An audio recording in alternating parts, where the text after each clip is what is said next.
आहरिमान के अनुयायियों के लिए कर्टिस जोसेफ ने खुलेआम पुस्तक लिखी है जिसका नाम है black magic of Ahriman. Curtis Joseph की कुख्याति या उसके प्रशंसकों के मध्य विख्याति उसके काले जादू पर पकड़ और शैतानी ताकतों के साथ जोड़ने वाले रिचुअल्स में एक्सपर्टीज के कारण है। 260वें पृष्ठ में ब्लैक मैजिक ऑफ आहरिमान जो कर्टिस जोसेफ ने लिखी है उसके 260वें पृष्ठ में अपने शत्रुओं को मारने की विधि दी गई है जिससे शत्रु आहरिमान के समर्थकों के द्वारा बिना किसी शारीरिक हस्तक्षेप के केवल मांत्रिक बल से मार दिया जाए। विश्व में किसी पॉलिटिकल रेवल को मारने के लिए या किसी नए उगते हुए उद्योगपति को मारने के लिए जो बिजनेस रेवलरीज हैं या पॉलिटिकल रेवलरीज हैं या जो इंटरनेशनल डिस्प्यूट्स होते हैं जहां पर पता नहीं चलता कि कोई नेता कैसे मरा लेकिन बस मर गया, तो ऐसी जगहों पर जहां पर वो जो रेवल है वो सामरिक रूप से या राजनीतिक रूप से अधिक सक्षम है, जहां सेंधमारी करके उसको किसी कॉन्स्पिरेसी के तहत मारना कठिन हो जाता है, वहां पर इस प्रकार के ब्लैक मैजिकल रिचुअल्स का आश्रय लेकर आहरिमान के अनुयायी उसके ऊपर अभिचार करते हैं। और जैसा कि मैंने आपको बताया था अयानिस्ट के बारे में, तो कुछ लोग मुरुगन शब्द का अर्थ मुझे समझाने आए थे कि तमिल में कार्तिकेय जी को मुरुगन कहते हैं। अरे मूर्खों, तुम जिस बात को हमें बताना चाह रहे हो वो बात हम पढ़ के भूल चुके हैं कितने वर्षों पहले। जिस उम्र में तुम लोग जॉनी जॉनी यस पापा भी ठीक से याद नहीं कर पाते थे, उस उम्र में हम सलमान रुश्दी की सैटेनिक वर्सेज पढ़ चुके थे जब हमारी उम्र 8-9 साल थी। मेरे पिताजी ने लाकर पढ़ाई थी। सैटेनिक वर्सेज हमने 8-9 साल की उम्र में पढ़ रखी थी और रामायण महाभारत इत्यादि तो 6 वर्ष 7 वर्ष जाते जाते हमने पूरी पढ़ ली थी।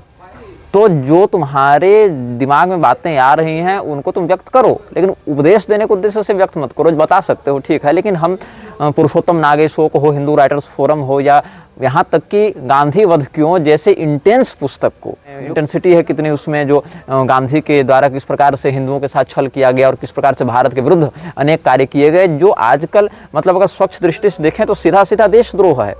आप देश की अखंडता के साथ समझौता कर रहे हैं। आज अगर कोई देश की अखंडता के विरुद्ध जाकर कहे तो उस पर देशद्रोह लगता है। यही काम गांधी ने किया, उसको बाप बना रखा है पूरे देश का। गांधी को जनता कब का मार चुकी है, उसको तो सरकार ने जिंदा रखा हुआ है।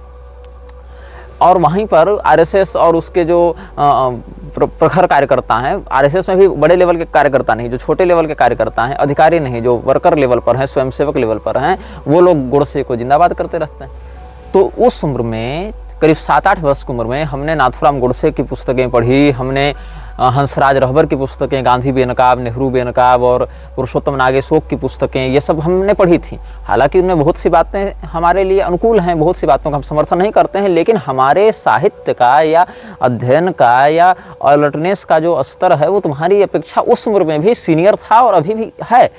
जिस उम्र में हम खड़े होकर ये सब बातें बता रहे हैं उसकी तैयारी, उसका बेस ग्राउंड बहुत पहले से तैयार किया गया है हमारे अभिभावकों के द्वारा, जो भौतिक रूप से हैं, और जो हमारे आध्यात्मिक अभिभावक हैं उनके द्वारा भी। तो हम बता रहे थे तुम्हें कर्टिस जोसेफ की जो पुस्तक है ब्लैक मैजिक ऑफ आहरिमान, तो यहाँ पर ये लिखती है कि एक गड्ढा खोदना है, अ होल इज डग। ऐसे मैं पूरी विधि नहीं बता रहा हूँ, इससे पहले और इसके बाद भी बहुत सी विधियाँ हैं, मैं बस कुछ हाईलाइट्स बता रहा हूँ। A hole is dug within the altar which is large enough to contain the candle after it is prepared. This hole should be contemplated as the very grave of all enemies whose lives this baneful power will claim throughout all boundaries of time and space. तुम्हें गड्ढा खोदना है, यह मानते हुए कि मैं अपने शत्रुओं की कब्र खोद रहा हूँ ताकि वो जो ताकत है वो समय और दूरी के आवरण को पार करके उन शत्रुओं के प्राण का अवशोषण कर सके. It is cold, quiet and lonely. Rest assured that if you are compelled to create this candle, you will need it. एक विशेष प्रकार की यहाँ पर मोमबत्ती बनानी है. Through this candle, the powers of the Druze can be consciously directed beyond their normal purpose of passive protection. By doing this, their power and intensity is greatly enhanced. ये सब बता रहे हैं. एक काले रंग के चूहे का बलिदान देने के लिए यहाँ पर कहा गया है. ऐसे तो यहाँ बिच्छू इत्यादि का भी बलिदान दिया जाता है, लेकिन ये जो बताया जा रहा है, a black rat must be obtained for the right. However, it will become a representation of your enemies. So, therefore, in essence, it is not the rat you are sacrificing. It is to destroy your enemies through backward knowledge before they even cross you. The animal is a representation of their lives being quite literally in your hands. This is a proclamation to the cosmos that your enemies are designed for one purpose, to die as mere rungs on your personal ladder of ascent. They are mere opportunities to exercise divine power. Their purpose is to be stepped on to reach higher levels of spiritual evolution. Ignite as much rage as humanly possible and cut the throat of the black rat, allowing the blood to flow over the prepared candle. Drop the lifeless body within the hole along with the candle and cover it with soil. At this point, the Drujanasu are stirred and conjured to house themselves within the candle. कुल मिलाकर भाव ये है कि अपने शत्रुओं का एक ही मतलब है इस दुनिया में, एक ही मकसद है, मर जाना। तुम्हारे शत्रु क्यों इस संसार में? ताकि तुम उन्हें मारकर अपने आप को उन्नत बना सको, इसके लिए वो है। वो तुम्हारी सफलता की सीढ़ियां हैं, ऐसा यहाँ पर बताया गया, प्रोक्लेमेशन किया गया है। और एक काले रंग के चूहे को अधिक से अधिक क्रूरता के साथ मारकर उसका गला काट के उसके खून से उस मोमबत्ती का अभिषेक करने के लिए कहा गया। और कहा द्रुजनासु नाम की जो देवी यहाँ पर है, उस नाम की जो शक्ति है, ये विशेष करके पारसियों में प्रसिद्ध है। ये जो पद्धति है फारसों में, फारस देश में प्रसिद्ध है, या उस प्रकार के मत को मानने वाले लोगों में प्रसिद्ध है, लेकिन मूलतः ये मृक्षराज के ही एक अनुभाग में आता है। I call upon the powers of death and decay through the mouth of Arezura, powers of baneful darkness, I summon you to this unholy temple. I conjure you mighty fly goddess Drujanasu to enter this lamp of death, which will guide the lives of my enemies into utter destruction, for death levels them all according to my will, whether they die as kings upon a throne or poor men lying upon dirt. Drujanasu, fill this lamp of death with your power and essence as I offer my blood upon this gateway of the black earth, so it is done. Your blood is now offered over the surface of soil where the candle is buried. It is left to accumulate power from dark moon to dark moon. Sanskrit में भी द्रुट शब्द है, या द्रुह भी उसको कहते हैं द्वेष के अर्थ में। तो जैसे विप्रद्रुह या विप्रद्रुट या धर्मद्रुट, मतलब धर्म से द्वेष करने वाला, तो उसी का एक अपभ्रंश यहाँ पर द्रुहनासु के रूप में प्राप्त हो रहा है। ये कह रहा है जो अभिचारक है कि हमारे शत्रुओं को मारना ही तुम्हारा उद्देश्य है, चाहे मेरा शत्रु राजा होकर सिंहासन पर मर जाए, मतलब अगर कोई बड़ा राजा है तो वो सिंहासन पर मर जाए, चाहे कोई गरीब आदमी सड़क की धूल फांकता मर जाए, लेकिन उसका अंजाम मौत में ही पूरा होगा, ऐसा ही कह रहा है जो अभिचारक है, ये भावना कर रहा है। तो ऐसी बहुत सी पद्धतियाँ खुलेआम मिलती हैं। जैसे यहाँ क्या कह रहा है एक जगह, एक स्थान पर, I offer my enemy as a sacrifice unto the Drujanasu, claim your prize now by the power of Ahriman and the black and fire of Zorhak and in the name of my own divine power it is done. इस प्रकार से यहाँ पर बातें कही गई हैं और अभिचार को प्रोत्साहित किया गया है। तो तुम्हें नहीं पता, तुम्हें भले म्लेच्छराज में या म्लेच्छराज के गतिविधियों में इंटरेस्ट न हो, but Mlechharaj has very deep interest in your existence. तो म्लेच्छराज या उसके जो अनुयायी हैं, जो उसके मिनियंस हैं, वो सब इस प्रकार की गतिविधियां करते रहते हैं और कहीं न कहीं इस बात का महिमा मंडन भी करते रहते हैं और अंशतः इसको प्रसारित भी करते हैं। लेकिन इन बातों को वही लोग पकड़ पाते हैं, वही लोग जान पाते हैं, समझ पाते हैं जो गहराई से इस विषय में घुसे हुए हैं, रुचि रखते हैं या इसके विरुद्ध खड़े हैं। दो ही लोग जान पाएंगे, या तो जो उसका अनुयायी बनकर उस बात को अपने फायदे के लिए इस्तेमाल करना चाहेगा, या फिर जो उसके षड्यंत्र को समझकर उसके विरुद्ध खड़ा होने का साहस करेगा।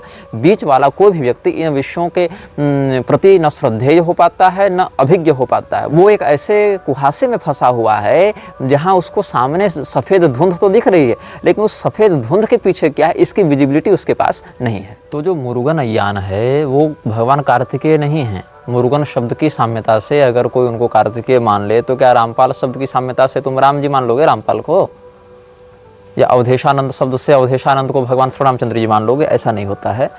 थोड़ा सा सामान्य विवेक का प्रयोग किया करो और जो हम बोलते हैं उसको ध्यान से सुना करो। ऊपर से सुनोगे कुछ समझ में नहीं आएगा, एक दो पंक्ति को भी स्किप करोगे, एक दो मिनट भी स्किप करोगे तो पूरा विषय तुम्हारे मस्तिष्क से ऊपर चला जाएगा।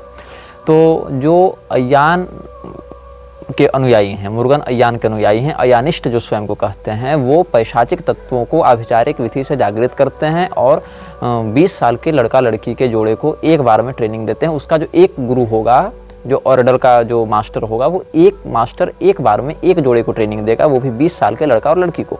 और ये ट्रेनिंग लगभग 8 से 10 साल चलती है। ऐसे ऐसे अलग अलग ऑर्डल मास्टर्स हो सकते हैं। तो जो ऑर्डियल मास्टर्स हैं वो अपने आप को किसी मठ में या किसी मंदिर में नहीं रखते हैं, ये सब डिसेंट्रलाइज रूप से इधर उधर घूमते हैं और गुप्त रूप से अपना काम करते हैं। हमने बस तुमको संकेत कर दिया कि इनका भी अस्तित्व है और भारत में ही है और भगवान के नाम पर भी ये लोग ऐसा कर रहे हैं। ऐसे दक्षिण भारत में जो मंदिर हैं प्रधानता से मुरुगन स्वामी के, मतलब स्वामी कार्तिकेय के, वो मंदिर इससे जुड़े हुए नहीं हैं। मंदिर अलग सत्ता चल रही है और ये मुरुगन के नाम पर एक अलग सत्ता चला रहे हैं जो भगवान कार्तिकेय वाला मुरुगन नहीं है। फोटो तो कार्तिकेय जी का लगा देते हैं, वराह भगवान और नृसिंह भगवान का भी फोटो लगा देते हैं, लेकिन वास्तव में मुरुगन अय्यान नाम की एक वास्तविक व्यक्ति जो 3500 साल पहले इनका एक प्रकार से प्रॉफिट कह दें वो था, उसके पैशाचिक सिद्धांतों के आधार पर ये लोग कार्य करते हैं। ये कोटिंग एक ऐसा व्यक्तित्व है जिसके विषय में हम पिछले अनुभाग में आपको संकेत कर चुके हैं। शैतानी ताकतों का ऐसा उपासक जिसने अपने अनुभवों पर सार्वजनिक रूप से चर्चा की। यद्यपि ये कोटिंग ने जितनी बातें लिखी हैं, जितनी बातें कही हैं, या उसके जो समर्थक हैं वो जितनी बातों पर विश्वास करते हैं, हम प्रत्येक बात के सत्य होने का दावा नहीं करते हैं। ये उसके निजी अनुभव हो सकते हैं, कुछ उसके उन्मादजन्य अनुभव हो सकते हैं, कुछ वास्तविक अनुभव हो सकते हैं, कुछ उसकी कल्पनाएं हो सकती हैं और कुछ वास्तविकता भी हो सकती है। लेकिन महत्वपूर्ण यह है कि उसका जीवन कैसे प्रारंभ हुआ, उसने कैसे इन अनुभवों को प्राप्त किया और उसने इन अनुभवों को समाज के सामने किस रूप में प्रस्तुत किया। ये कोटिंग एक चाइल्ड प्रोडिजी के रूप में देखा जाता है सैटेनिक रिचुअलिस्टिक लोगों के बीच में, जो पैशाचिक साधनाओं को करते हैं या म्लेच्छराज के विषय में अलग अलग सभ्यताओं का तुलनात्मक अध्ययन करके जानते हैं। यद्यपि उनमें म्लेच्छराज ये शब्द प्रचलित नहीं है। म्लेच्छराज शब्द तो हम लोग आपको समझाने के लिए कहते हैं म्लेच्छों का राजा, तो म्लेच्छराज इस प्रकार से हम आपको संकेत में कह देते हैं। लेकिन उसके और जो प्रसिद्ध नाम अन्य मतांतरों में प्राप्त होते हैं, उन सभी मतांतरों के समीक्षा के बाद ये कोटिंग्स ने बहुत कुछ लिखा है, और जो लिखा है वो 8 वॉल्यूम्स में है। उनमें से कुछ के एक शब्द हम आपको बताने जा रहे हैं। ये कोटिंग जिस समय 12 साल का था, उस समय इसके पिता इसको एक स्थान पर ले गए थे और इसको किसी व्यक्ति से मिलाया। जब मिलाया तो इसके पिता उसके साथ नहीं थे, मतलब इसके पिता ले गए, कार से बाहर उतारा, कहा ये घर दिख रहा है, इसके अंदर घुस जाओ। ये उस घर में गया, फिर उसको वहाँ कोई मिला, उसने कुछ बताया, फिर ये वापस आया। 3 साल तक उस व्यक्ति के संरक्षण में ये ट्रेनिंग लेता रहा, मात्र 12 साल की उम्र में। 12 साल से लेकर 15 साल की उम्र तक इसने 3 वर्ष प्रशिक्षण लिया। और 3 वर्ष इसने प्रशिक्षण कहाँ लिया, उस संस्था का नाम क्या है? वो एक गुप्त संस्था है, वो भी एक पैशाचिक संस्था है जो इस प्रकार के शैतानी गतिविधियों के लिए बहुत कुख्यात है। और वो एक ब्रिटिश संस्था है, उसको कहते हैं ब्रिटिश ऑर्डर ऑफ 9 एंजल्स। और ये जो संस्था है ब्रिटिश ऑर्डर ऑफ 9 एंजल्स, ये केवल ब्रिटेन में ऐसी बात नहीं है, विश्व भर में इसकी शाखाएं हैं। और जो ये कोटिंग का पिता है वो इसी ऑर्डर का जो अमेरिकी प्रभाग है, उस अमेरिकी प्रभाग का एक सदस्य था। मतलब ब्रिटिश ऑर्डर ऑफ 9 एंजल्स ये जो संस्था है उसका जो अमेरिकन सेल है, अमेरिकन सेल में ये काम करता था। और ये अपने साथ ये सब डेमोनोलॉजी और सैटेनिक रिचुअल्स को प्रैक्टिस भी करता था। तो अपने बेटे को भी यही माहौल दिया इसने बचपन से। तो बचपन से घर में वैसे साहित्य थी, बचपन से एंटन लावे की चर्चा चल रही है, बचपन से चर्चा चल रही है एलिस्टर क्रॉली की, बचपन से चल रही है डॉक्टर ड्यू इत्यादि की चर्चा चल रही है, या नेक्रोमेंसी की चर्चाएं चल रही हैं, हाउ टू टॉक विथ डेड्स ये चर्चा चल रही है।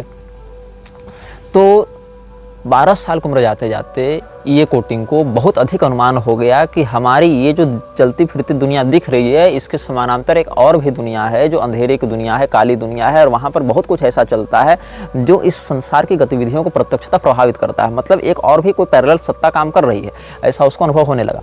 और 12 साल की उम्र में ही, यद्यपि आधुनिक भाषा में कहें तो नाबालिग था वो, हालांकि बुद्धि उसकी चल रही थी, तभी तो उसको योग्य समझ कर ले जाया गया। तो ये जब ब्रिटिश ऑर्डर ऑफ 9 एंजल्स में गया, वहाँ 3 साल ट्रेनिंग लिया, ये घर आया 3 साल का कोर्स करके वहाँ से, तो इसने अपने 3 सहपाठियों को बुलाया, क्योंकि ये आधुनिक शिक्षा भी लेता रहा था और वहाँ तो गुप्त रूप से ट्रेनिंग लेता था। तो अपने 3 सहपाठियों को इसने बुलाया और उनके साथ बैठकर रिचुअल्स करने लगा। लेकिन वो रिचुअल्स जिस प्रकार के अनुभव को दिए, जिसमें एक तो इसका भाई भी था, तो जिस प्रकार के अनुभव इसको आने लगे, ये कहता है कि मुझे सुनाई पड़ती थी आवाज़ें, लेकिन मेरे दोस्तों को सुनाई नहीं पड़ती थी। मतलब हम लोग जो बैठे रहते थे, हम जो उन स्पिरिट्स का आवाहन करते थे, तो मुझे तो सुनाई देती थी उनकी बातें, मुझे कुछ कुछ अनुभव भी होता था, लेकिन बाकियों को अनुभव नहीं होता था। तो हम समझे कि हर व्यक्ति इन मंत्रों को पढ़कर या हर व्यक्ति ये सिजिल्स का प्रयोग करके सेम कनेक्शन नहीं बना सकता है, जब तक उसका कंसंट्रेशन उस लेवल का नहीं हो या उसमें वो फेथ नहीं डेवलप हो। To generate the faith in sigil and the ins is the main concern for the ritualist। तो सिजिल आपके पास है, इन आपके पास है, आपके पास सारा माहौल है, आपको वैसे एस्ट्रोलॉजिकल स्थितियां भी मिल गई हैं, लेकिन जो फेथ डेवलप होना चाहिए उन तत्वों के प्रति, वो जो कंसंट्रेशन बनना चाहिए, वो जो बॉन्ड बनना चाहिए, अगर दोनों लोगों के बीच में बॉन्ड नहीं बनेगा तो फिर वो काम नहीं करेगा। तो 15 साल की उम्र तक इसने व्यक्तिगत अनुभव किया। 17 साल की उम्र में ये विशेष प्रशिक्षण लेकर इनको बुलाने का प्रयास करने लगा और 22 वर्ष की उम्र में ये सफलतापूर्वक पेमन को बुलाने में कामयाब हुआ। पेमन आया इसके पास, पेमन से इसने काम भी करवाया और उसका अनुभव भी इसने वर्णित किया है। मतलब 12 साल की उम्र से ट्रेनिंग लेते लेते इसको 10 साल लगे पेमन से कनेक्ट करने में। तो ऐसा नहीं कि मैं कोई वीडियो में बात बता दे रहा हूँ या इन बता दे रहा हूँ, सिजिल बता दे रहा हूँ, मुहूर्त बता दे रहा हूँ तो तुम उसको बुला लोगे। हाँ, अगर स्वयं उतने तामसी तत्व से जुड़े हुए तो हो सकता है तुमको उठा ले, लेकिन तुम में काबिलियत भी होनी चाहिए ना। तुम उसके किसी काम आने लायक तो बनो। वो क्या है, तुम्हारे लिए दौलत शोहरत औरत देने का माध्यम है क्या? नहीं, वो तुम्हारे ऊपर इन्वेस्ट कर रहा है। तो उसको लगना चाहिए मृच्छराज या उससे जुड़े लोगों को कि तुम्हारे ऊपर इन्वेस्ट करके उसको बेनिफिट होगा, अन्यथा तुम तो उसके लिए कीड़े मकोड़े हो। लाखों लोग रोज पैदा हो रहे हैं, लाखों लोग रोज मर रहे हैं। तुम्हें ऐसा क्या यूनिक है वो तुमको अपने अंदर समाहित करे, अपना अनुयायी बनाए, या तुम्हारे अनुयायी बनने से उसको क्या फायदा हो रहा है, तुम्हें क्या काबिलियत है, ये भी तो वो चेक करेगा, ये भी तो वो जांच पड़ताल करेगा। तो ये जो ब्रिटिश ऑर्डर ऑफ 9 एंजल्स है, इससे जब ये जुड़ा तो धीरे धीरे करके इसके अंदर से जो मॉरलिटी है, जो ह्यूमैनिटी है, वो दोनों समाप्त होते गए। न इसके जीवन में कोई नैतिकता बची, न इसके जीवन में मनुष्यता के प्रति कोई सहानुभूति बची। तो अब ये बन गया पूरी तरीके से शैतानी शक्तियों का एक समर्थक और प्रायोजक। लेकिन ये कोटिंग को ये नहीं पता था कि बचपन से इसके ऊपर एक दूसरी संस्था भी नज़र रख रही थी, और वो संस्था काम करती है दोनों के बीच में संतुलन बनाने के लिए। वो संस्था अच्छी संस्था ऐसी बात नहीं है, लेकिन वो एक स्टेबलाइजर है। क्योंकि अगर कोई भी व्यक्ति ये शैतानी ताकतों को बहुत ज़्यादा समन करता है, बहुत ज़्यादा इनसे कनेक्ट करना चाहता है, तो वो एक गेटवे को ओपन करता है, और उस गेटवे से वो जो बुलाया जा रहा है उसके अलावा बहुत कुछ ऐसी भी ताकतें आ सकती हैं जिनका आवाहन नहीं किया गया है। वो बस दरवाज़ा खुलने की प्रतीक्षा कर रही हैं, और दरवाज़ा खुलने के कारण वो प्रवेश कर जा रही हैं, और फिर उन शक्तियों को कंट्रोल करना बड़ा कठिन हो जाता है। मान लो कि तुम एक किसी न्यूक्लियर पावर प्लांट में काम कर रहे हो, और तुम्हारा उद्देश्य तो बम बनाकर लोगों को मारना ही है, लेकिन वहाँ पर भी एक रेगुलेटर होना चाहिए, एक स्टेबलाइजर होना चाहिए जो उस शक्ति को तुम्हारे विरुद्ध जाने से रोक सके। तो अपना जगाया हुआ भूत भी कई बार अपने विरुद्ध हो जाता है। जैसे कि मेरे जानकारी में एक साधक थे, वो साधक अब नहीं रहे इस धरती पर, मैं उनका नाम डिस्क्लोज नहीं करूँगा, बिहार के थे इतना बता दे रहा हूँ, और रिटायर्ड फौजी थे इतना बता दे रहा हूँ। तो वो मारण स्पेशलिस्ट थे, और कोई भी व्यक्ति जो उनके पास अपना केस लेकर आता था कि ये मेरा शत्रु है, इसको मार दीजिए, वो उसको मार देते थे। तो उनके घर में ये फौज से रिटायर होने के बाद बाबा बन गए, तांत्रिक बन गए, और इन्होंने बहुत कम उम्र में अच्छी सिद्धियां प्राप्त कर रखी थी, तो लोग इनके पास भीड़ लगाते थे। तो हुआ क्या कि एक बार कोई व्यक्ति, कोई क्लाइंट था इनका, इनके पास आया, बोले बाबा हमारा अमुक शत्रु है, अमुक बैरी है, उसको मार दीजिए। बाबा ने जो भी अपना मुहूर्त बताया, दान दक्षिणा बताई, सब उनको पेमेंट हो गया। तो बाबा अपने घर में 4 लोग रहते थे, एक बाबा, एक उनकी पत्नी, एक उनका बेटा और एक उनका नौकर।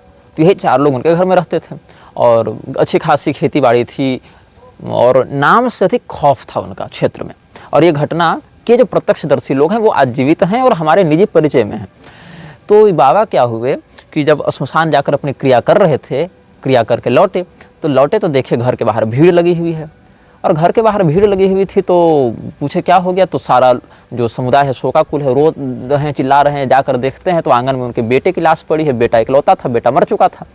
तो बाबा जो हैं, उनके सामने जो नौकर खड़ा था उसको उन्होंने खूब मारा, 10-5 थप्पड़ कस के दिए, और कहे कि तुमको उसको मारने भेजा गया था, मेरे बेटे को तुमने क्यों मारा। लोग सहम गए, डर गए कि ये अपने नौकर को क्यों थप्पड़ मार रहे हैं, नौकर की क्या गलती है, बेटा तो इनका खून बकते हार्ट अटैक से मरा है, या जो भी मान लीजिए ब्लैडर फट गया, जो फट गया, लेकिन ये नौकर को क्यों मार रहे हैं। तो नौकर एक बहुत ही शैतानी मुस्कुराहट के साथ क्या कहता है कि हम आपके वश में, आपकी मंत्र शक्ति से हुए थे, लेकिन आप इतना गलत प्रयोग कीजिएगा तो कभी न कभी तो हम आपसे बदला लेंगे। और ऐसा कह के लोगों के सामने वो जब वो गायब हुआ, तब लोग जो हैं, जो भी 15-20 लोग मोहल्ले के थे, उनकी धड़कनें बढ़ी कि ये तो नौकर नहीं था, ये तो बेताल था जिसको इन्होंने सिद्ध करके रखा था, और ये बेताल इनके घर में मनुष्य के रूप में रहता था। तो दिव्य संपदा और आसुरी संपदा दोनों कई बार भौतिक शरीर धारण करके आते हैं। जैसे कि बिहार में एक बहुत अच्छे साधक हुए जिनका नाम था श्रीमान विद्यापति, और विद्यापति बहुत अच्छे कवि हुए, विद्वान हुए, संस्कृत के भी और लोकगीतों के भी, और भगवान महादेव के बड़े अनन्य भक्त हुए थे।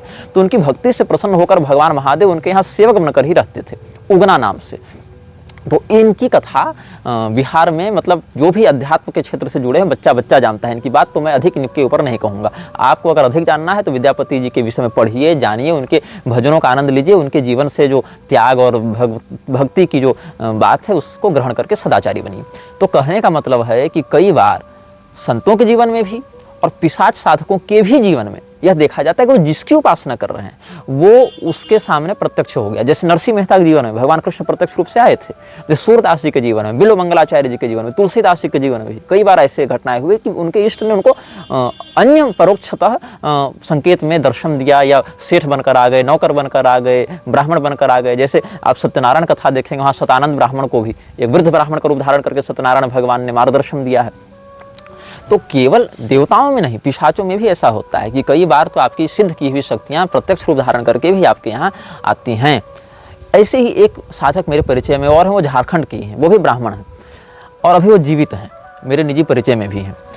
वो श्मशान से एक शक्ति को जगाकर आ रहे थे घर। वो और उनकी पत्नी घर में थे, तो पत्नी को उन्होंने कहा था, देखो ये हजारीबाग जिले की बात है, तो उन्होंने कहा कि देखो जब हम रात को श्मशान से क्रिया करके लौटेंगे तो गेट खुला रखना, गेट बंद मत करना, ठकठकाना मत, गेट खुला रखना, बस ऐसे लगा देना, अंदर कुंडी मत लगाना, बस दरवाजे की पल्ले जो हैं उसके वो सटा देना और सो जाना, तुम रात को जगना मत। मैं कुछ करने जा रहा हूँ, किसी को मैं लेकर आऊँगा तो वो शक्ति जिसको भी सामने देखेगी उस पर हावी हो जाएगी और सामने वाला शायद उसके पर आक्रमण को झेल ना पावे। तो बाबा ने जब ऐसा निर्देश दिया तो उनकी पत्नी सो गई, लेकिन गलती क्या हुई, चूंकि मौत आई हुई थी उनकी, तो वो दरवाजे को कुंडी समेत लगा देते हैं। और बाबा जब श्मशान से अपने क्रिया करके लौटे तो उन्होंने दरवाजा ठकठकाया और उनकी पत्नी आधी नींद में उठी और गेट खोली, और जैसे खोली वैसे वो शक्ति उन पर हावी हुई और वो गुजर गई उनकी पत्नी। वो बाबा उस घटना के बाद पागल हो गए थे और बहुत बाद में ठीक हुए, और वो भी मेरे निजी परिचय में हैं। तो हालांकि हमारी मुलाकात एक दो बार ही हुई, लेकिन वो अभी जीवित हैं। हालांकि अब वो उतने सक्रिय नहीं रहे, उसके बाद फिर उन्होंने क्रियाएं छोड़ दी। तो आभिचारिक शक्तियों को जो लोग अपने वश में रखते हैं, नियंत्रित रखते हैं, उनको यह ध्यान रखना चाहिए कि किसी भी प्रकार से हम उनका दुरुपयोग न करें। हमारी जानकारी में एक साधक हैं, अब तो बहुत वृद्ध हो गए, मरणासन अवस्था में आ गए और ये सब काम छोड़ भी दिया। वो उन्होंने क्या किया था, उनके पास मारण की शक्ति थी, वो आटे का सर्प बनाते थे। वास्तविक सर्प कहीं किसी घर में निकल जावे तो सर्प को अपने मंत्र की शक्ति से बांध कर रखते थे, मोहित करके रखते थे, वो सर्प भाग नहीं पाता था। और उसके सामने एक आटे का सर्प बनाते थे, उस आटे के सर्प में एक माथे पर फन बना के लाल सिंदूर इत्यादि लगाते थे और उसके माथे को जैसे जैसे फाड़ते थे वैसे वैसे वो वास्तविक सर्प का मस्तक विदीर्ण होता था, तड़प के वो मरता था। बहुत गलत काम है, कितना पैशाचिक कृत्य है, कितना क्रूर कृत्य है। परिणाम क्या हुआ, निसंतान रहे जीवन भर। अपने जीवन के बहुत दीर्घ काल बीतने पर जब उस समय कुंभ इत्यादि कुछ लगा था तो वहीं दर्शन नहाने इत्यादि गए थे, कोई महात्मा मिले, बड़ा ये रोए गए उनके पास कि महाराज कुछ कीजिए, हम तो बहुत अत्याचार किए। और सर्प का जो शाप लगता है वो सीधे वंश पर असर करता है, मैंने देखा है। मेरी जानकारी में एक ब्राह्मण थे, वो जहाँ भी सर्प देखते लाठी लेके मार देते। उनका एक ही पुत्र हो पाए, वो भी मरते मरते बचा, तो बाद में फिर उनको बहुत पछतावा है इस बात से। लेकिन ये तो तमाशा करके मंत्र शक्ति का दुरुपयोग करते थे, क्रूरता करते थे, तो इनकी संतान नहीं हो रही थी। बाद में फिर इनके जो एक प्रकार से श्रद्धेय कहें जो साधु जी थे, उन्होंने कुछ बताया उपाय कि कहा कि चलो ठीक है, मैं अपनी तपस्या से तुमको एक वरदान देता हूँ, तुमको एक पुत्र हो जाएगा, लेकिन फिर उसके आगे तुम्हारा वंश नहीं बढ़ पाएगा। तो इनका एक पुत्र हुआ और वो भी पुत्र कोई सद्गुणी पुत्र नहीं हुआ, और उस पुत्र के भी फिर आगे कोई संतान नहीं हुई। ये तो आंखों देखी बात मैं बता रहा हूँ। तो कोई भी साधना हो, शक्ति हो, सिद्धि हो, उसका दुरुपयोग करना देर सवेर उस साधक के ऊपर बहुत बुरी तरीके से असर करता है। और जब वो असर करता है तो व्यक्ति फिर कहीं शरण नहीं प्राप्त कर सकता, क्योंकि अपना ही कर्म का अपना ही प्रारब्ध वो भोग रहा होता है। एक कानकुब्ज ब्राह्मण जो हमारे परिचय में हैं, उनके पूर्वजों की मैं बात बता रहा हूँ। इस घटना के वो भी प्रत्यक्षदर्शी रहे हैं। उन्होंने कोई सिद्धि कर रखी थी और जब वो अपनी मृत्युशैया पर थे तो उन्होंने कहा कि मेरी शव यात्रा में 2 अर्थियाँ चलेंगी। एक अर्थी तो मेरे साइज की और एक लगभग 21 हाथ लंबी अर्थी चलेगी, तो उतने लंबे लंबे बांस कटवा के तुम रख लेना। और दोनों चिताएं साथ चलेंगी और दोनों से भस्म लेकर गंगा जी में प्रवाहित करना, और जो प्रवाहित करेगा वो पीछे मुड़कर नहीं देखेगा। ये उन्होंने बताया था, क्योंकि उन्होंने कुछ ऐसी शक्ति की साधना कर रखी थी जो उनके साथ साथ जाती आगे यात्रा में। तो उनके कहे अनुसार ऐसा ही किया गया। जब वो गुजरे तो उनके साथ 2 अर्थियाँ चली, एक तो इनकी अर्थी और एक इनकी जो सवारी थी, जो उनका जो भी तामसी तत्व होगा जिसकी उन्होंने आराधना कर रखी थी, भूत बेताल ब्रह्म राक्षस कुछ होगा, वो भी उनके साथ जा रहा था। तो सब कुछ ठीक रहा। जब गंगा जी में विसर्जन की बात आई तो ये लोग 2 लोग गए थे, एक उनका बेटा और एक उनका दामाद। तो दामाद ने ही विसर्जित किया और उसके बाद बेटा तो वापस लौटे और दामाद आज तक वापस नहीं लौटे। तो ऐसा माना जाता है उनके परिवार में कि हो सकता है दामाद ने पीछे मुड़कर देखा होगा और कुछ उनके साथ अनहोनी हुई होगी, या कुछ वो विक्षिप्त होकर कहीं और निकल गए, या फिर उनके साथ कुछ हुआ। क्या हुआ ये वो लोग भी नहीं जानते हैं।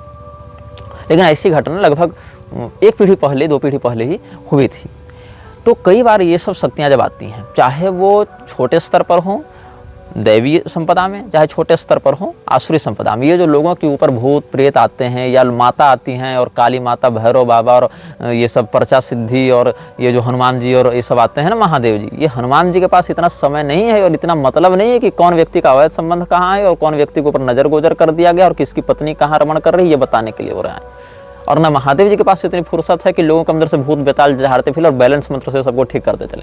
ये देवताओं के नाम पर विशुद्ध पाखंड किया जा रहा है, जो कि मूर्ख लोग जो साधनात्मक पद्धतियों से और देवताओं की कार्यप्रणाली से अवगत नहीं है, उनके ऊपर हावी होने के लिए एक ट्रिक के रूप में प्रयोग किया जाता है। और मीडिया तो मोनालिसा की आंखों में घुसी जा रही है, तो वो तो इन बातों को हाईलाइट करेगी। मीडिया तो बहुत बड़ी शातिर संस्था है, जिसको आपको नंगा करके भी अगर उसको पैसा मिल रहा है तो आपको नंगा कर देगी, खुद नंगा हो जाएगी। तो ये मीडिया की वास्तविकता है आज के समाज में।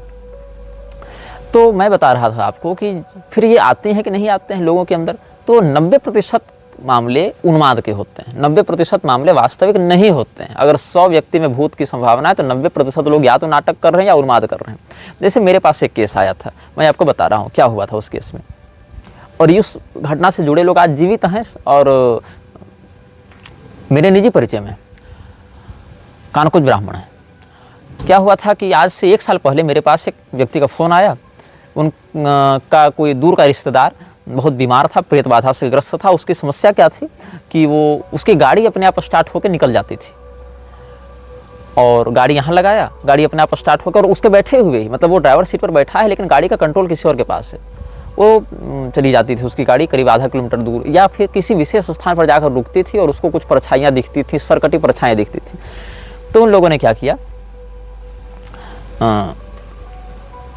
बहुत जगह झाड़ फूँक करवाए, काम नहीं बना, तो हमसे संपर्क किया। हम उस समय क्षेत्र में नहीं थे और हमने कहा कि झारखंड की बात है, तो हमने कहा देखिए मैं तो अभी झारखंड में हूँ नहीं, जब मैं आऊँगा तो देखूँगा, लेकिन मैं ये सब करता नहीं हूँ, ये मैं बता दूँ।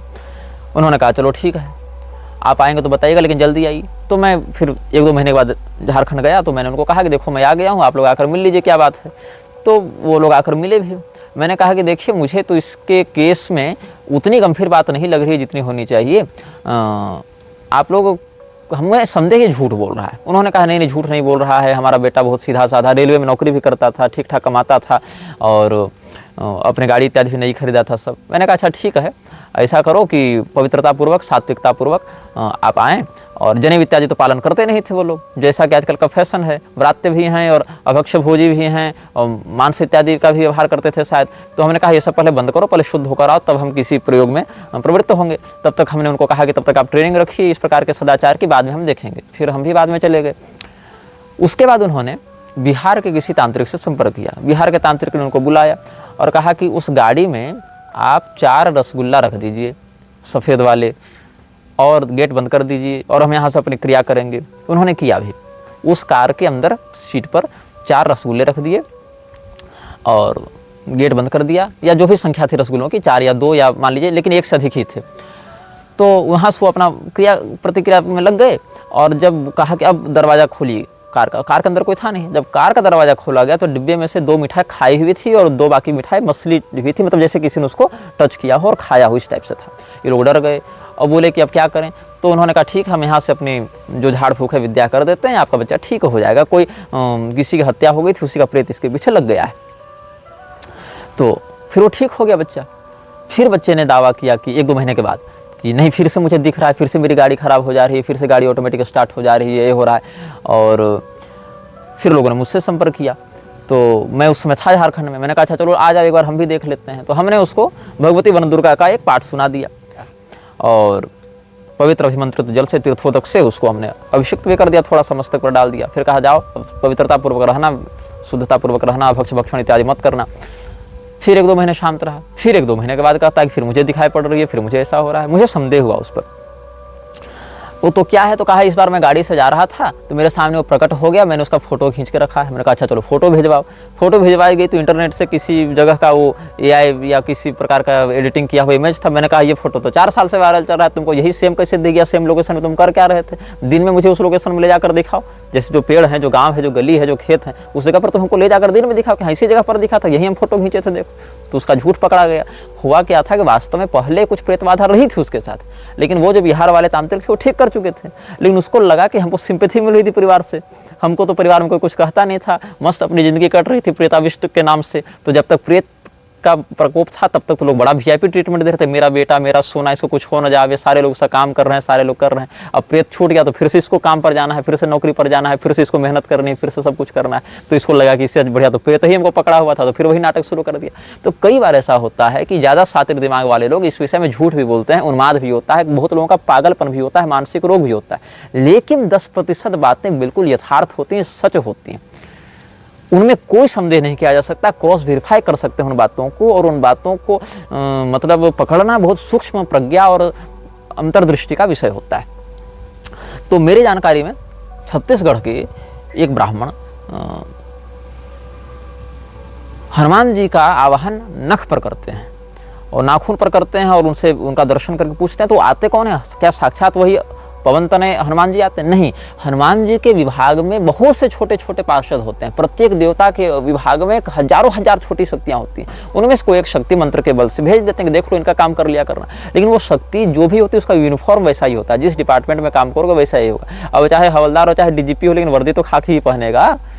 तो वैसे ही वो भी उसी प्रकार से हनुमान जी के ही स्वरूप में आते हैं। जो देवी के पार्षद होते हैं देवी रूप में आते हैं, जो भैरव जी के पार्षद होते हैं भैरव रूप में आते हैं, जो शिव जी के, जो राम जी के, जो हनुमान जी के, सबके तद्वत देवत होते हैं। यहाँ तक कि धुंधुकारी प्रेत भी जब मुक्त होकर गया तो विष्णु रूप में अपने दिव्य धाम को गया है, वो भी पार्षद स्वरूप में गया है। तो लगता ही हनुमान जी आए हैं, भैरव जी आए हैं, साक्षात काली मैया आई हैं, लेकिन वो काली मैया नहीं होती, महाविद्या काली नहीं होती हैं, वो आदिशक्ति काली नहीं होती हैं। आदिशक्ति काली के अधीन काम करने वाली बहुत छोटी कोई क्षुद्र शक्ति होती है, लेकिन स्वरूप वैसा ही देवी का होता है। तो लोगों को लगता है कि ये तो साक्षात वही काली, मेरा तो सीधे वहीं से कनेक्शन हो गया, लेकिन ऐसा नहीं होता है। उनके जैसी दिखने वाली, उनके विभाग में काम करने वाली कोई शक्ति उनके आदेशों से ये काम करने आ जाती है, ये बात होती है। तो यही प्रजा सिद्धि वालों का भी हाल है। नहीं तो ये बताओ, जितनी भी गलत बातें ये लोग बताते हैं, शास्त्रों के विरुद्ध आचरण करते हैं, शास्त्रों के विषय में अनभिज्ञता प्रदर्शित करते हैं, अशुद्ध उच्चारण करते हैं, या मनमौजी बातें बताते हैं, या लोगों के षड्यंत्र को नहीं समझ पाते हैं, नेताओं की चापलूसी करने में भक्ष भक्षण में लगे रहते हैं, क्या हनुमान जी की सिद्धि साक्षात ये काम करवा रही? नहीं। जो ज्ञानेनाम अग्रगण्यम है उनका सिद्ध साधक तो सर्वशास्त्रवेत्ता हो जाएगा ना, उसको भागवत का पहला श्लोक पढ़ाने नहीं आ रहा है, कैसे ज्ञानेनाम अग्रगण्यम की सेवा की? अरे तुलसीदास जी के ऊपर वास्तविक विशुद्ध हनुमान जी की कृपा थी कि मतलब ऐसी ऐसी दिव्य रचना उन्होंने कर दिया कि ग्रामीण भाषा में लिखते वो मंत्र का प्रभाव दिखाने लगा। ये विद्या होती है, ये साधना होती है कि वो जो एक चौपाई लिख दी, एक दोहा लिख दी, वो कितना मंत्रवत जागृत हो गया, ये वाक सिद्धि हो जाती है ना, वो तो शब्द ब्रह्म उनके जिह्वा में प्रतिष्ठित हो जाते हैं। तो उन पर हनुमान जी की कृपा मानी जाएगी, जो वास्तविक हनुमान जी की कृपा। इन लोगों के ऊपर हनुमान जी के विभाग में आने वाले किसी क्षुद्र शक्ति की बात हो सकती है, ऐसी पर्चा सिद्धि वाले आपको यूट्यूब में सैकड़ों मिल जाएंगे, लेकिन उनको मीडिया टीआरपी नहीं मिली, उनको प्रमोशन नहीं मिला पॉलिटिक्स के द्वारा, इसीलिए वो प्रसिद्ध नहीं हो पा रहे हैं। बस इतनी सी बात है। बाकी ये सब काम तो पंडोखर वाले और बहुत पहले से करते आ रहे हैं, 50-50 सालों से ऐसे सुनने में आ रही बातें। तो हम आपको बता रहे थे एक व्यक्ति के बारे में जो छत्तीसगढ़ में ही है, 2 व्यक्ति बल्कि, वो नखदर्पण इत्यादि से हनुमान जी की शक्ति का आवाहन करके और उस प्रकार का कार्य करते हैं। एक हमको मेरे निजी परिचित में मिले, उन्होंने अरबी फारसी के मंत्रों से किसी शक्ति की आराधना कर रखी थी, अपने किसी गुरु से प्राप्त करके। वो पीर शक्ति की, वो चिमनी, लैंप की चिमनी में वो आते थे, और आते थे तो क्या हुआ था कि जो बुलाता था उसको नहीं दिखते थे, जो आवाहक उसको नहीं दिखते थे, उसके किसी मीडियम को दिखते थे। जैसा कि हमने किसी आवाहन वालों में बताया कि मीडियम भी रखना पड़ता है, तो उसको दिखते थे।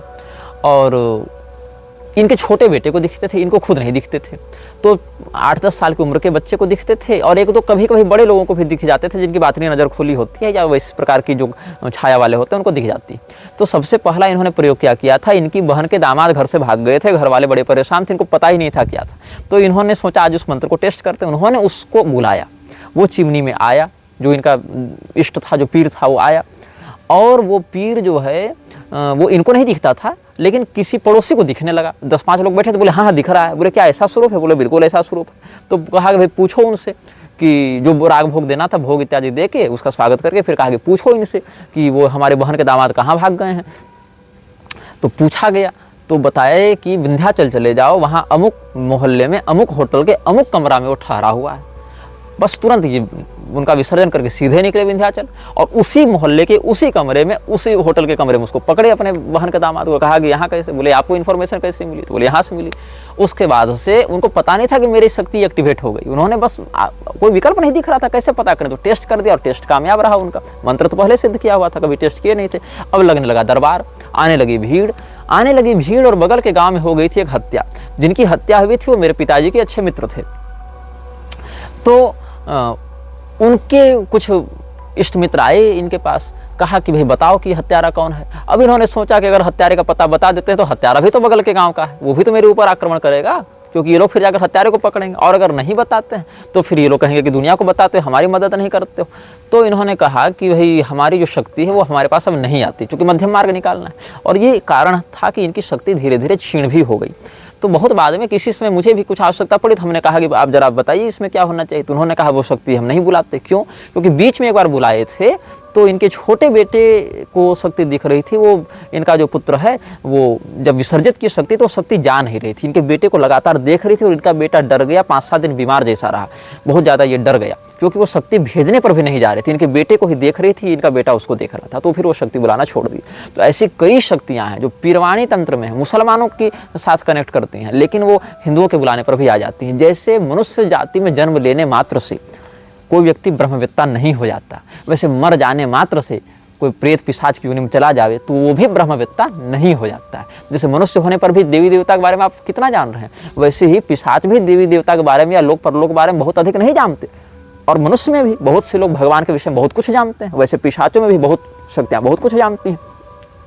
तो कई बार जैसे कोई जीवन भर मुसलमान रहा या ईसाई रहा, तो मरने के बाद आवश्यक नहीं कि वो सीधे जान जाएगा कि क्या वास्तविकता ब्रह्मा विष्णु महेश और इंद्र और वरुण कुबेर चंद्रमा दुर्गा काली क्या है, ये जान जाएगा, ऐसी बात नहीं है। वो उसी मानसिकता में फंसा रहेगा, उसी पिशाचत्व से ग्रस्त रहेगा, उसको लगेगा अल्लाह ही सब कुछ है, गॉड ही सब कुछ है, यहोवा ही सब कुछ है, और उस समय कुरान की या बाइबल की बातों को वो प्रामाणिक मानते हैं, उनसे डरेगा, उनसे भयभीत होगा।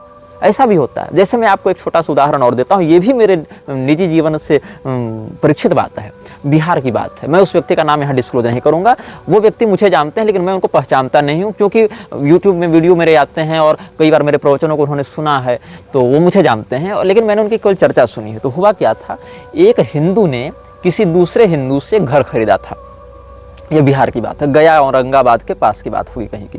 तो एक हिंदू ने किसी दूसरे हिंदू से घर खरीदा था। घर खरीदने के 10-15 दिन के अंदर ही, मतलब शिफ्टिंग के 10-15 दिन के अंदर ही उसके घर में भयंकर उत्पात होने लगे, भयंकर उपद्रव होने लगा और उठापटक होने लगी सामग्रियों की। बड़े बड़े ड्राम उठा कर पटक दिए जाते। उन्होंने बहुत वेरीफाई किया, कुछ पता नहीं चला, तो बहुत तांत्रिकों को बुलाया, बहुत झाड़ फूक कराई, बहुत खर्चा भी हुआ, लेकिन 1-2 दिन 10 दिन शांत रही स्थिति, फिर वो स्थिति बिगड़ जावे। तो इन्होंने सोचा अब क्या करें। तो ये जो व्यक्ति जिनका मैं उदाहरण देने जा रहा हूँ वो कोई विशेष साधक या तांत्रिक नहीं है, लेकिन चालबाज व्यक्ति हैं, दिमाग बड़ा चलता है उनका। जैसे ओम शास्त्री आए थे ना अमेरिका से, जब मंदी का टाइम था, बराक ओबामा के टाइम, ओम शास्त्री आए थे, तो भैया जी ने उनको किडनैप कर लिया। तो ओम शास्त्री ने कहा कि भैया हमारे पास पैसा नहीं है, हमको कहीं जाकर एडवांस डिपॉजिट कर दो। तो वो ले गए उसको अली भाई के पास, अली भाई बेच दी, मुन्नी मैडम के पास, मुन्नी मैडम उनको बेच दी धनंजय सिंह के पास। तो एडवांस डिपॉजिट होते गया। तो क्या कहा बीच में कि भाई इनका दिमाग बड़ा चलता है, बात सुन लो। तो ये मास्टर साहब का दिमाग भी बड़ा चलता था। इन्होंने कहा तुम घर किससे खरीदे थे? कहा उससे खरीदे थे। ये सीधे उसके पास गए, पूछे तुमने घर बनवाया कब था? बोले हम बनवाए नहीं थे, हम भी रेडीमेड खरीदे थे। बोले किससे? तो उसने एक मुसलमान से घर खरीदा हुआ था, मतलब तो उस मुसलमान से जाकर कांटेक्ट किया गया। तो वो तो मर चुका था, 40 साल पहले की बात है, तो मर चुका था। अब उसके 20 साल बाद ये आया, फिर घर बेचा इसने। तो उसके परिजनों ने बताया कि हाँ वो घर हमारा ही था। तो बोले कि वहाँ ऐसी ऐसी बातें हो रही है, क्या बात है वहाँ पर? बोले कि नहीं नहीं, हमारे आंगन में ही एक कब्र है और हम लोग उस कब्र को कुछ कुछ अवसरों पर धूप दीप किया करते थे, तो उस कब्र की पूजा तो बंद हो गई कई वर्षों से, तो वही अब जगह होगा, उत्पात कर रहा होगा। तब इन्होंने कहा अच्छा ठीक है। तो इनको पूरी हिस्ट्री पहले पता चली कि what's the root cause of problem, उसके बाद ये आएंगे सोल्यूशन पर। तो सोल्यूशन क्या दिया इन्होंने? कहा कि खर्चा तुम्हारा थोड़ा एक बार और होगा, मोटा पैसा लगेगा, लगभग 40-50 हज़ार खर्चा होगा, लेकिन स्थायी समाधान हो जाएगा। क्या समाधान करना है? तो समाधान ये कहे कि 40-50 हज़ार रुपया लाओ, तुम्हारे लिए विशेष कुछ करेंगे। पता नहीं इन्होंने क्या क्या नहीं किया, लेकिन जो काम इन्होंने किया वो बड़ा मज़ेदार है। ये गए एक व्यक्ति के पास, शूद्र वर्ण के व्यक्ति के पास, जो सूअर का व्यापार करता था। उसको जाकर उन्होंने कहा ऐसा करो, अपने सूअर के कुछ मुट्ठी बाल हमको दे दो। बोले बाबा ये क्या कीजिएगा? बोले तुम दो तो पहले, कितना रुपया चाहिए? बोले कि हम जिंदा सूअर 10,000 का बेचते हैं, बाल का क्या बोल रहे हैं, बाल की कीमत? बोले लो 10,000 रुपया या 5,000 जो भी था, केवल बाल हमको दे दो। तो बाल ले जाकर उसको बढ़िया से ताबीज बना के और उसी कब्र के चारों ओर उन्होंने गाड़ दिया। और इस घटना को घटे आज लगभग ये घटना 2004-5-6 के आसपास की, आज लगभग 20 साल बीत गए, वो प्रेत फिर नहीं जगा मुसलमान का, क्योंकि सूअर के बाल से उसको घृणा थी और सूअर के बाल से उसकी कब्र का कीलन कर दिया इन्होंने। खर्चा कितना लगा? ऐसे देखें तो कोई खर्चा नहीं, बस दिमाग लगाना है, कनेक्शन जोड़ना है। तो ऐसा नहीं कि कोई मुसलमान मर गया तो उसको त्रिलोकी का ज्ञान हो गया, कोई ईसाई मर गया उसको त्रिलोकी का ज्ञान हो गया। क्या कोई हिंदू मर रहा है तो क्या उसको ब्रह्म ज्ञान हो जा रहा है? नहीं, वो भी अधोगति में प्राप्त होकर बहुत कुछ भटक रहा है। तो अन्य जो लोग सनातन के इतर परंपरा वाले हैं वो भी मर जाएंगे और मरने के बाद उनको पता चलेगा कि हेल हेवन कुछ नहीं है, जन्नत कुछ नहीं है, नरक थी जहन्नुम कुछ नहीं है। तो ऐसा नहीं होता है। तो मैं बता रहा था कि इस्लाम, ईसाईयत इस समय क्या है, जैसे आपने 1000 पुण्य किए और 999 पाप किए, तो 999 पाप का संतुलन बन जाएगा 999 पुण्य से, और एक अतिरिक्त पुण्य बचा तो आपको मिलेगा हेवन या जन्नत। और इसका उल्टा हो गया, अगर पाप एक बढ़ गया तो आपको मिलेगा जहन्नुम, नरक, वो मैनेज हो जाएगा। और वो भी अनंत काल के लिए मिलता है, उसमें इन्फिनिटी में जाता है, उसका कोई अंत नहीं है। ये उनके यहाँ उदाहरण है। लेकिन सनातन में क्या कहते हैं? सनातन में स्वर्ग इत्यादि लोगों को ब्रह्म भुवना लोक का पुनरावर्तन, यहाँ तो कहते हैं ब्रह्मलोक की प्राप्ति होने के बाद भी, ब्रह्मलोक मतलब परम पद वाला नहीं, ब्रह्मा जी का जो रजोगुण प्रधान लोक है वो ब्रह्मलोक, जहाँ से सृष्टि प्रवर्तन का कार्य करते हैं वो, जहाँ पर ब्रह्मोपासक लोग जाते हैं, ब्रह्मा जी को इष्ट रूप में पूजन करने वाले जो सकाम वृत्ति से आराधक हैं वो जिस ब्रह्मलोक में जाते हैं, वहाँ से भी व्यक्ति वापस आता है, ऐसा भगवान गीता में उद्घोष करते हैं। और स्वर्ग आदि की बात रही तो तेतम भुक्त्वा स्वर्गलोकम विशालम क्षीणे पुण्यमर्त्य लोकम विशंति। हमारे यहाँ पाप का बिल्कुल अलग विभाग है, पुण्य का बिल्कुल अलग विभाग है। पाप का खाता ही अलग है, पुण्य का खाता ही अलग है। यही कारण है कि राजा नृग ने जितने दान दिए, जितने धर्म दिए, उस दान धर्म के कारण वो गिरगिट की योनि में जाने से बच नहीं गए। वो पाप का सेपरेट अकाउंट बनता है और पुण्य का अलग बनता है, और दोनों ही भोग से नष्ट किए जाते हैं। तो प्रारब्ध को नष्ट करने के दो ही उपाय होते हैं, या तो आप उसका सुख दुख प्राप्त करके भोग लें, या फिर उससे संबंधित शास्त्र में बताए गए विहित प्रायश्चित को करके उसको संतुलित कर लें। दो ही बात है, या तो जुर्माना दें या तो दंडित हो। तो दंडित होना भोग हो गया, और जुर्माने के रुपया मान लीजिए प्रायश्चित हो गया कि हम शास्त्र में बताए विधान के अनुसार उसके लिए तपें और तपस्या के माध्यम से उसको भस्मीभूत करें उस प्रारब्ध को। तो दो ही बात है। और अगर वो नहीं कर सकते तो फिर पूरा पूरा भोगना पड़ेगा आपको। अथवा फिर मध्यम मार्ग जो है, जो कि और जैसे ईड़ा पिंगला के बीच में सुषुम्ना भी होती है ना ब्रह्मगामिनी, तो वो मार्ग क्या है कि क्षीयमते चास्य कर्माणि तस्मिन् दृष्टे परावरे, कि परब्रह्म का साक्षात्कार हो जावे। लेकिन ब्रह्मबोध के बाद भी पूर्वकृत प्रारब्ध व्यक्ति को बाधा देता है। जैसे आपने गोली चला दी, उसके बाद बंदूक को फेंक दिया, तो बंदूक को फेंक देने से चलाए हुई गोली रुक जाएगी, ऐसी बात नहीं। चलाए गए तीर के धनुष से मुक्त होने के बाद लक्ष्य वेद से पूर्व यदि आप धनुष को भंग भी कर देते हैं तो इससे धनुष के भंग होने से जो मुंचित बाण है वो अपने लक्ष्य से भटकेगा नहीं। तो ब्रह्मज्ञान होने से पूर्वकृत प्रारब्ध पूर्णतया शमित हो जाएगा, ऐसी बात नहीं है। घटनाएं तो घटित होंगी, लेकिन व्यक्ति चूंकि देहाभिमान से परे हो चुका है, इसीलिए उन घटनाओं से होने वाले सुख दुख आदि के अंतःकरण में व्याप्त होने के बाद भी आत्म तत्व से उसका अनुभव नहीं करता है, उपभोक्ता नहीं बनता है। ये बात वहां पर है। तो ये थोड़ा गूढ़ विषय हो गया, और हमारे दर्शक मुझे नहीं लगता अभी इस प्रकार के विषय के लिए तैयार हैं। हम आपको बता रहे थे ईए कोटिंग के बारे में। तो ईए कोटिंग जो 12 साल का लड़का अपने पहले से एक secret society British order of 9 angels के लिए काम करने वाले, उसकी अमेरिकी सेल के लिए काम करने वाले अपने पिता के मार्गदर्शन में जाता है ब्रिटिश ऑर्डर के पास, और वहाँ पर 3 साल ट्रेनिंग लेता है, फिर 2 साल उसका अभ्यास करता है, और उसके बाद पैमन इत्यादि शक्तियों को बुलाने का प्रयास करता है, जिसमें पैमन में तो सफल भी हो जाता है। और उसके बाद उसको शैतानों के प्रति इतना आकर्षण हो जाता है कि उनको बुलाकर वो अपनी नौकरी बढ़वाने लगता है, पेमेंट बढ़वाने लगता है, बहुत कुछ आर्थिक लाभ लेने लगता है, बहुत उत्पात मचाने लगता है, जो कि अनैतिक और अमानवीय भी माने गए हैं। लेकिन इसके ऊपर एक संस्था की और दृष्टि थी। उस संस्था का नाम है ऑर्डो असिनसम एटरनालिस। ऑर्डो असिनसम एटरनालिस एक ऐसी संस्था है जो संतुलित मात्रा में शैतानी शक्तियों को रेगुलेट करती है। मतलब ये रेगुलेटरी संस्था है। मतलब संसार में शैतान तो हैं, उनके उपासक भी हैं, मृक्षराज के काम को आगे बढ़ाना भी है, लेकिन हम उस काम को आगे बढ़ाने में अपना घर न फूंक डालें।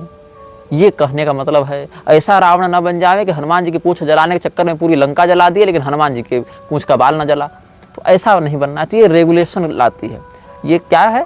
ऑर्डो एसिनसम एटरनालिस ये संस्था। इस संस्था से 3 लोग इसके पास आते हैं, जो पिछले अनुभाग में हमने बताया था 3 लोगों ने गुप्त पांडुलिपि दी थी। ये 3 लोग, इन लोगों के नाम इत्यादि भी हम बताएंगे और ये भी बताएंगे कि कैसे इसने गेटवे खोल दिया था दोनों लोगों के बीच में।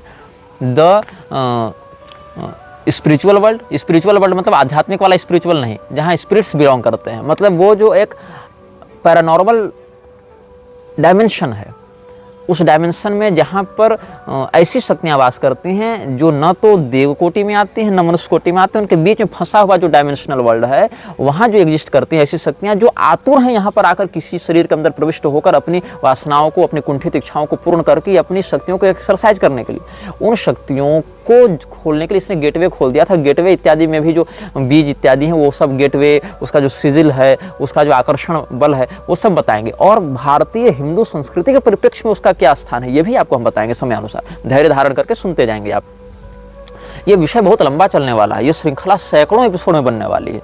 और मैं अगर ये चैनल बंद नहीं हुआ तो मैं बहुत कुछ आपको ऐसा बताऊंगा कि इस दुनिया को देखने का आपका नजरिया बदल जाएगा। फिर आप समझ पाएंगे कि निग्रहाचार्य की दृष्टि से दुनिया कैसी है और क्यों निग्रहाचार्य बड़े बड़े लोगों से पंगा लेने में डरते नहीं हैं, क्यों निग्रहाचार्य इन लोगों को धिक्कारने में या इनके अधर्म का विरोध करने में कंपित नहीं होते हैं। क्योंकि मेरी जो दुनिया को देखने की दृष्टि है, मैं जिस बात को जान रहा हूँ, मैं जो लेयर्स देख रहा हूँ इस दुनिया में, मेरी नज़र में जो परत बनी हुई इस दुनिया में, उन परतों को जब आप समझने लगेंगे तब आप समझेंगे कि ये जो घटना घटित हुई इसके पीछे कारण क्या है। यहाँ पर एक डेवलपमेंट कॉरिडोर आया तो उसके पीछे कौन सी एंटिटी काम कर रही थी, यहाँ इस पेड़ को उखाड़ा गया तो कौन सी एंटिटी काम कर रही थी, यहाँ इस यूनिवर्सिटी को रखा गया तो इस यूनिवर्सिटी की रचना के कारण और निवारण या परिणाम पर क्या नजरिया है। तो इससे आपका पूरा का पूरा जो लर्निंग प्रोसेस है, जो अभी तक आप करते आए हैं, वो अनलर्न होना प्रारंभ हो जाएगा।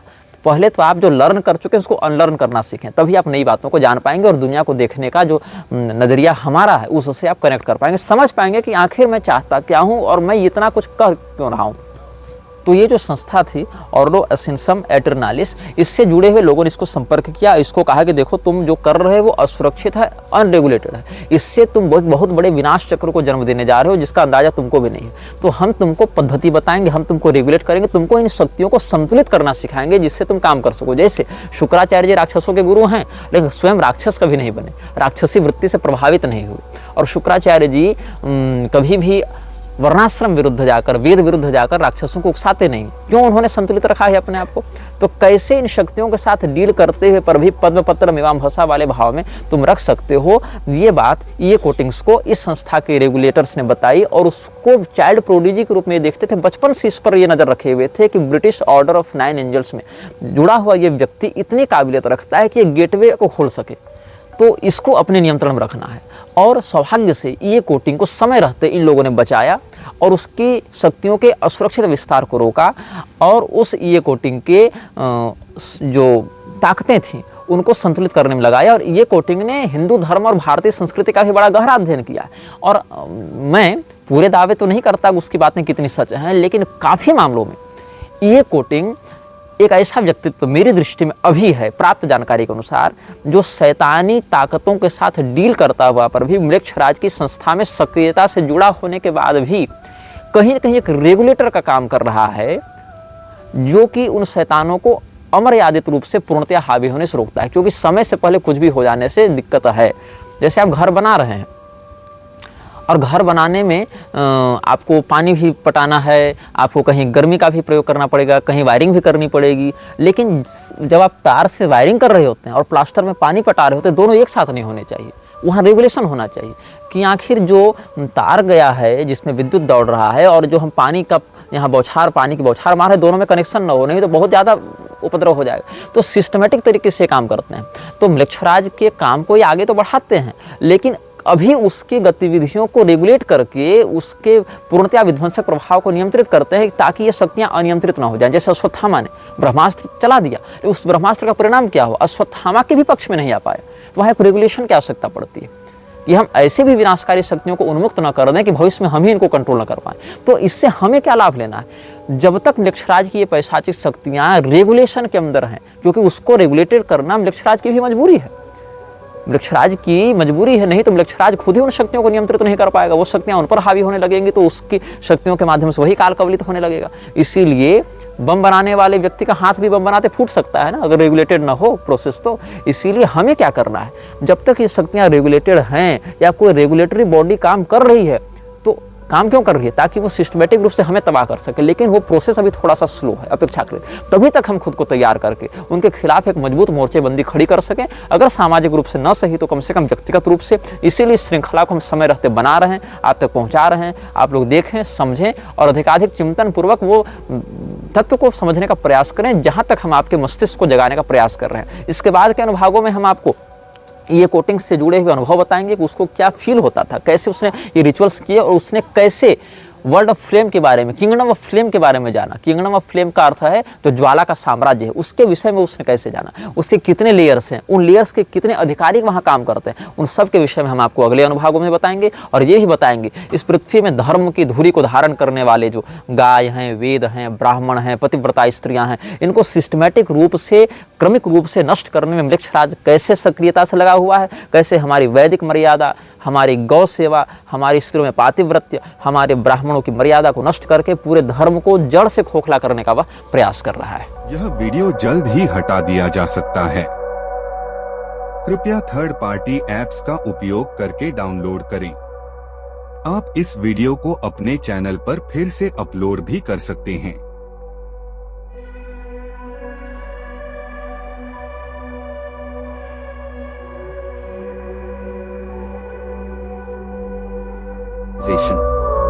This video may get deleted soon. Please download using third-party apps. You may also re-upload this video on your channels. Thank you.